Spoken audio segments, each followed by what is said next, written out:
Does dressing modestly really attract better men? I don't think so. Let's chit chat about it while we beat my face. I'm gonna tell you a cute story time as well. Come on.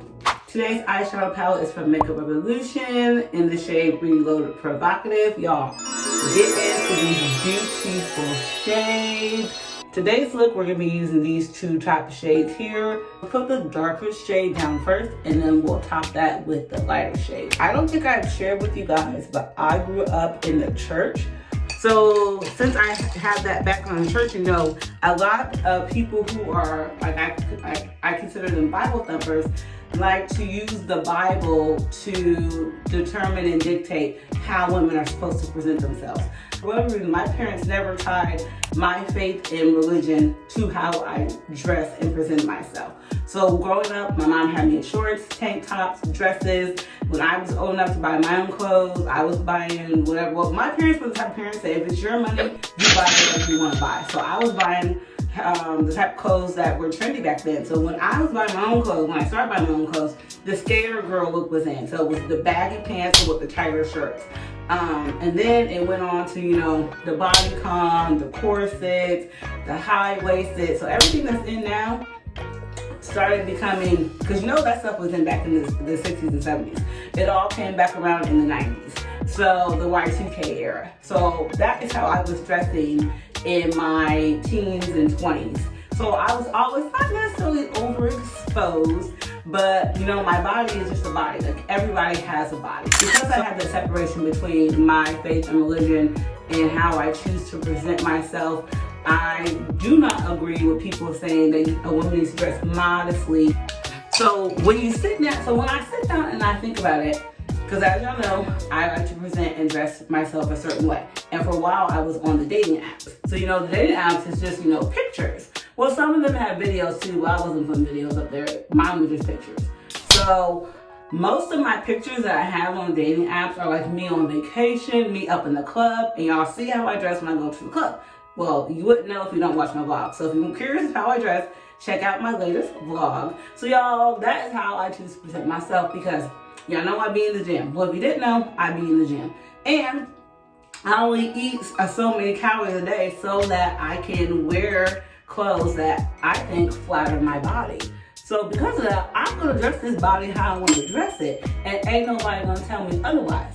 So when I'm on these dating apps, and those are the type of pictures that I'm putting out there, and you know, I'm meeting these men, and then we're going on dates, and they make comments like, well, are you going to change how you dress, like when we get in a relationship or when you get in a relationship? And my response is always, I would never date a man or marry a man who thinks that he can tell me what to wear. I feel like a man who has an issue with how a woman is dressed, whether she looks good in it or not, those are insecurities within himself. The only men that have made comments about my dressing are the men that I chose not to date or pursue. Because the way I look at it is, you're insecure and you're now trying to cast your insecurities on me. Not today, Satan. I feel like, you know, us as a society, we are visual creatures. I know men love saying, I'm a man, I'm visual.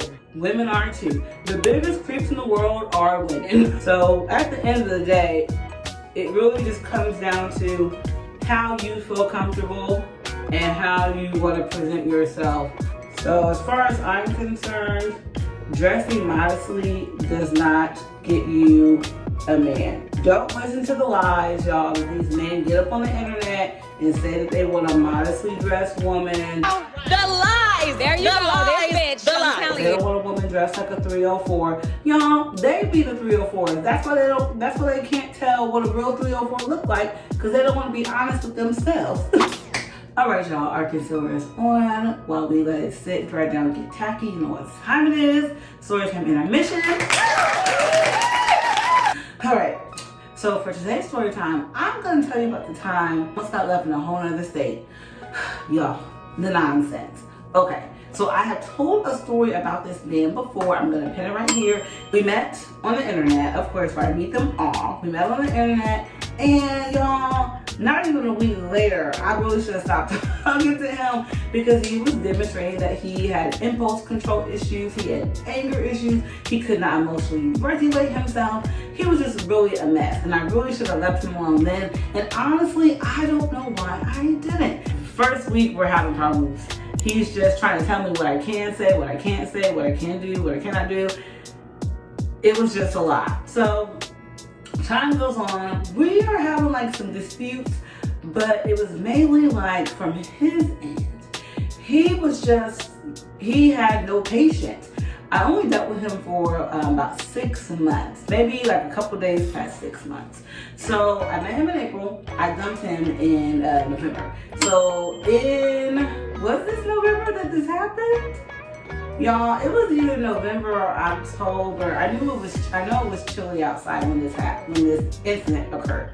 So we have been going up and down, up and down. I had him on an ultimatum. I had told him, look, if you're not gonna start, spending quality time with me, which to me, quality time is we're talking, we're getting to know each other.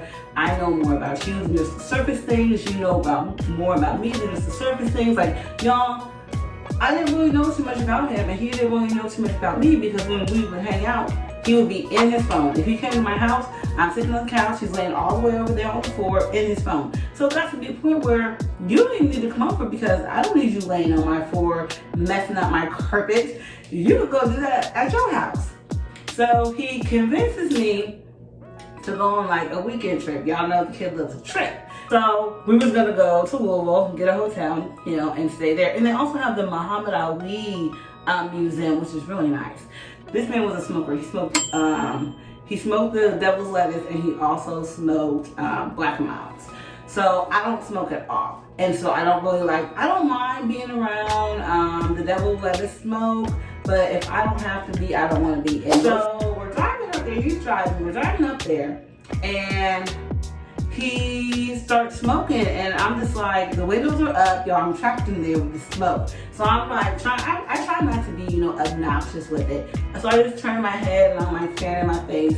He was like, really? And I'm like, I don't smoke, so I don't care for the smoke. He's like, I can't even smoke in my own car. And I was like, you can, just not with me in it. Like, you act like, are you that addicted that you can't go an hour and a half without smoking? Like, you need, and I had been telling him he needed therapy. I'm like, not only do you need therapy, you probably need substance abuse treatment.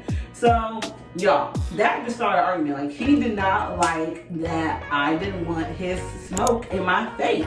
So he's just huffing and puffing. He puts out what he's smoking, and he's just all mad. He's like, this is why I want to hang out with you. And I'm just like, suspicious. That's weird. Since when don't you like hanging out with me? You be trying to be at my butt. How did we go from you wanting to be at my butt to now all of a sudden you don't like hanging out with me? So at this point, y'all, we're basically to Louisville. So we could have turned back and went home, which I probably should have. So we pull up in the hotel, he's still ranting and raving, going off about how he can't smoke in his own car. So I'm just like, you can do whatever you want. I'm like, you do whatever you want. I'm gonna go check in, I'm gonna go to the room, and I'll text you the room number. So the room that I got just so happened to face the parking lot. So he sat out in his car for like 10, 15 minutes. He's literally like a toddler. He calmed himself down. He came in. He apologized for his behavior. I'm like, okay, no problem. And I just had to reiterate, like, the issue was not that you were smoking. The issue is that you got so upset because I didn't want you blowing your smoke in my face. Like, to me, that's a respect thing. So he apologizes. And so I don't know about you, but when I go to hotels, I have one track mind. We did not have that type of connection. He felt like if I didn't want to do that with him, then he was going to do it with me. The fact that I wanted to do that with him turned him off. I have never experienced something like that before. The problems that he said that he had with me are problems that people wish they had. So he got mad that I was trying to push up on him. So then it went back to the whole, well, I can't smoke in my car. You're always in my face. I can't do anything without you trying to be on me. So I was confused. I'm thinking we took this cute little weekend getaway so I couldn't be in your face. So you mean to tell me you thought you was gonna go to a whole nother state with me and we were gonna do what we do at my house? That you were gonna sit on the floor and I was gonna sit on the couch and we weren't gonna interact? I just stayed home for that. So I'm looking at him like, then why did we come here? Like, if you thought that I was just gonna act how I acted at home, like, you told me that you were gonna work on being more intimate and affectionate with me. So where is it at? Like, where's the affection? Y'all, he's just come off. Like, you would have thought I slapped him or something. He was like, you know what? F this, F you, I'm leaving. So I'm thinking, leaving as in like he's gonna leave the room and like go downstairs, go to the lobby or something. He was like, I'm going back home. You can figure out how you're gonna get home. And my first thought is, I know he's lying. Like, this cannot be happening to me. And then I started to feel like this is my fault. Why the F would I go to a husband of the state with a man that does not respect me? So I started to really question my choices. So then he just kept saying, yeah, figure out how you're gonna get home because I'm not taking you, I'm leaving right now. So I'm like, okay. And he was like, so how you gonna get home? And I'm like, don't worry about it. Because y'all know Uber exists and I got my own money. The kid is never stuck anywhere. As long as there's Uber and PayPal, I will never be stuck anywhere. Because I kind of pull up at a place before, I can tell you about that. I would call Uber with the quickness, like, you even disrespect me. So he says he's leaving. So he leaves the room. And now mind you, the room faces the parking lot. So he just goes and sits in his car, like, doesn't turn the car on, the car doesn't move, nothing. So I'm not even paying attention. I looked out the window for a few minutes, and then I was like, well, since I'm here, I might as well stay here. I have the room for 2 nights. I have Uber, so I can just hang out here until, you know, it's time to check out. So I'm gonna say like maybe 2 hours went by. He came back in, and now, not even 2 hours, y'all. Maybe an hour. So he comes back to the room. At that point, I have felt like he had did the ultimate disrespect. You threatened to leave me in a whole nother state. Like, have you lost your cotton picking mind? So when he comes to the room, I can't remember what I was doing, but I left the room. I went there, they had a really nice lobby. I forget what hotel I was at, but they had a really nice lobby. So I'm in the lobby minding my business. Here he comes down to the lobby, and I'm just looking at him, he's looking at me, so I get up and I go to the pool. They had an indoor pool. I go to the pool. I'm in there. Here he comes in there. And he's not saying anything. He's just smiling at me. And I'm just like, yeah, you need Jesus. I'm going to pray for you. So I leave the pool. I go back to the room. So you know in hotel rooms you have that little safety latch thing. So I go to the room and put the safety latch on the door. So then a couple minutes go by. He comes and tries to get in the room. He can't get in. And so now he's ready to play nice. Now he's like, oh, well, I didn't mean that. I wasn't going to actually leave you. How would you have gotten home? And at this point, I didn't want to hear it. Like, you violated me. You were going to leave me in a whole nother state. Like, you can't be trusted. So he's just going on and on about how he didn't mean it. And so I was more so mad at myself than I was at him. I couldn't believe that I had allowed this man to play in my face for like the 50th time. I was sitting in that room just like, you dummy. Like, why would you cross state lines with this crazy person? Like, why would you do that? Alright, y'all, I hope you enjoyed that story time just as much as I enjoyed telling it. Let's go ahead and finish my face, put on my fragrance, and go. For today is Versace Diamond. Yo, this smells so good. I feel like it's a perfect service scent.